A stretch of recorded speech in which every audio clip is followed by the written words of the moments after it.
Bonjour à tous, j'espère que vous allez bien. Aujourd'hui, je vais vous présenter mon nouveau micro et la carte son que j'ai achetée. Commençons par le micro. Il s'agit d'un Neewer NW800 qui est livré avec un support pour le visser sur un bras, une bonnette anti-vent et un câble XLR avec de l'autre côté une prise jack. Donc le micro est arrivé dans une boîte de bonne qualité, parce qu'on sait que Neewer c'est une marque générique chinoise, ce sont des produits qui sont fabriqués on ne sait pas où, et puis c'est une société qui met sa marque dessus. Mais globalement on peut dire que c'est un produit qui a priori est de bonne facture. La seule chose qui était un peu décevante, c'est que la bonnette était un peu écrasée, mais pour le reste il n'y a pas de souci. Et quand on tient le micro en main, eh bien on a un micro qui a un poids tout à fait correct. Et de plus, je me suis renseigné sur YouTube, j'ai vu des vidéos, j'ai vu des youtubeurs décrivant ce micro comme de très bonne qualité. C'est pour ça que je l'ai acheté, et pour une vingtaine d'euros, franchement ça vaut le coup, parce que dans bien des cas les micros de marque sont bien plus chers.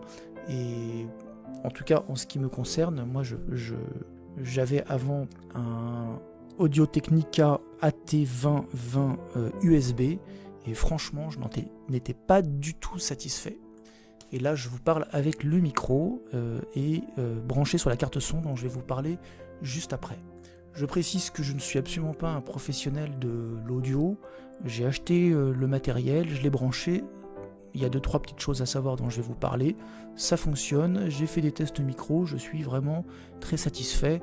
Je m'en sers pour faire des tutos de temps en temps, et sincèrement je trouve qu'il y a très peu de bruit numérique avec cette installation, et pour 60 euros je suis super content pour le moment. Alors la seule chose que je n'ai pas acheté mais que j'avais déjà, c'est le bras qui me sert de support pour ce micro, bras qui incluait déjà un cordon XLR. Donc ça je n'ai pas eu à l'acheter. Je vous mettrai un lien dans la description vers ce micro, également la carte son, puis je vais essayer de trouver un bras également, et je pense que ça ne va pas être très très cher. Alors concernant la carte son, voilà, le déballage, pas de souci, c'est du Behringer, donc c'est une marque connue allemande. Le produit n'est pas trop léger, ça fait un peu de poids, il y a du métal, c'est de l'entrée de gamme qui suffit amplement pour faire ce dont j'ai besoin. Je ne branche pas de guitare ou d'instruments de musique dessus, donc je n'ai pas besoin d'avoir un matériel plus compliqué que ça. Donc nous avons 2 entrées. L'entrée ici de gauche est une entrée XLR, mais on peut également y mettre un jack de grande taille. Je ne sais plus si c'est du 6,5. Enfin, je vais essayer de vous le mettre.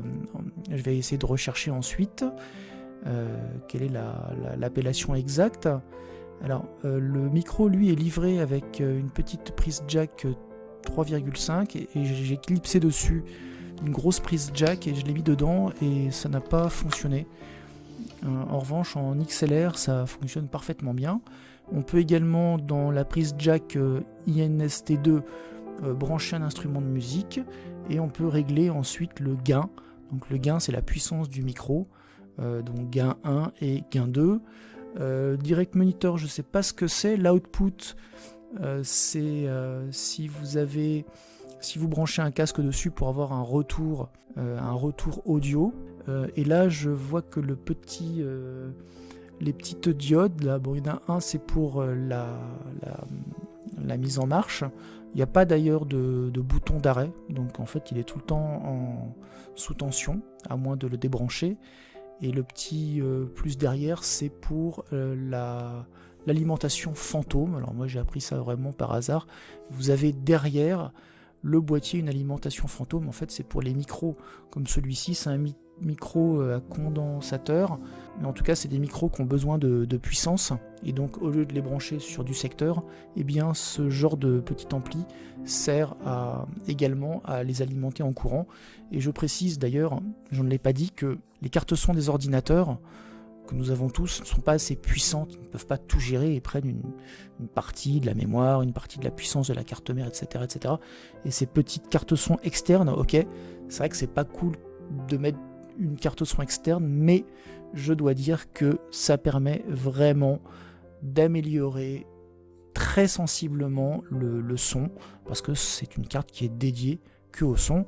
Et d'ailleurs, quand je vous parle, eh bien, je vous parle avec ce nouveau micro. Je ne sais pas si vous avez déjà écouté mes vidéos d'avant.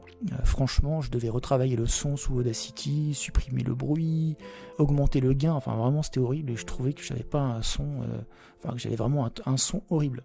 Alors après, ce qui est un petit peu embêtant avec cette carte son Behringer, eh bien, c'est l'installation, parce que les drivers qui sont par défaut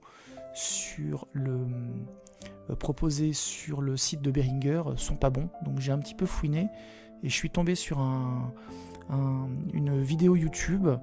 Bon, c'est pas le seul qui fait ça d'ailleurs, hein. Ils proposent tous un ancien driver qui fonctionne très très bien. Donc il suffit simplement d'aller télécharger ce driver, de ne pas brancher dans un premier temps la carte son, installer le driver.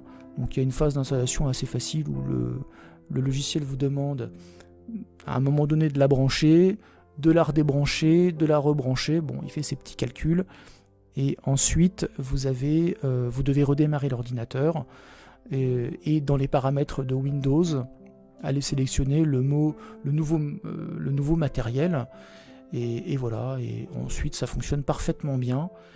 Ça fonctionne tout seul, voilà. Donc pour moi, je suis franchement, je suis très content. J'ai pas fait de test avec d'autres produits. Je me suis fié un petit peu à ce que j'ai vu sur d'autres sites YouTube. Hein. J'ai pas mal regardé dans tous les sens. Cette carte son, elle vaut aux alentours de 40 €. Donc les prix fluctuent un peu sur Amazon. Le micro aux alentours de 20 €. Et le bras, bon là je sais pas trop, mais je vais chercher juste après. Bon, et bien ce tuto est maintenant terminé. J'espère que ça vous a plu. Pour ma part, je le redis, je suis satisfait de ce produit pour mon utilisation. Il y a d'autres tutos sur YouTube qui en parlent pour les musiciens, donc vous aurez certainement d'autres informations ailleurs. Je vous mets des liens affiliés dans la description. Vous pouvez liker la vidéo, vous pouvez vous abonner à ma chaîne et cliquer sur la cloche de notification. Et je vous dis à très bientôt.